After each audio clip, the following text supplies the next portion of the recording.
గుజరాత్లో ఘోర అగ్ని ప్రమాదం జరిగింది. రాజ్కోట్లోని టీఆర్పీ గేమ్ జోన్లో మంటలు ఎగిసిపడ్డాయి. ఈ ఘటనలో 24 మంది సజీవ దహనమయ్యారు. మృతుల్లో 12 మంది చిన్నారులు ఉన్నట్లు తెలుస్తుంది. మృతుల సంఖ్య పెరిగే అవకాశం ఉందని అధికారులు చెబుతున్నారు. ఘటనా స్థలానికి చేరుకున్న ఫైర్ ఇంజన్లు మంటలార్పే ప్రయత్నం చేస్తున్నాయి. ఇప్పటికే కొన్ని డెడ్ బాడీలను వెలికితీశారు. గాయపడ్డ వారిని హుటాహుటిన ఆసుపత్రికి తరలించారు.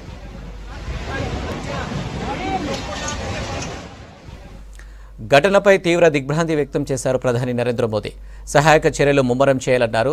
గాయపడ్డ వారికి మెరుగైన చికిత్స అందిస్తామని చెప్పారు సీఎం భూపేంద్ర పటేల్. ప్రమాదానికి గల కారణాలను తెలుసుకుంటామన్నారు.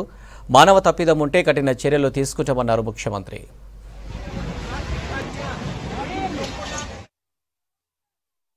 Fire broke out in the TRP gaming zone in the afternoon.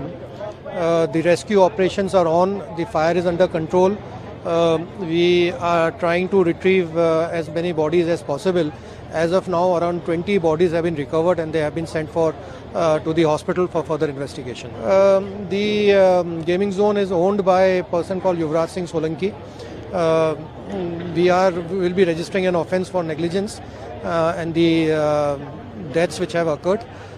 The further investigation will take once we complete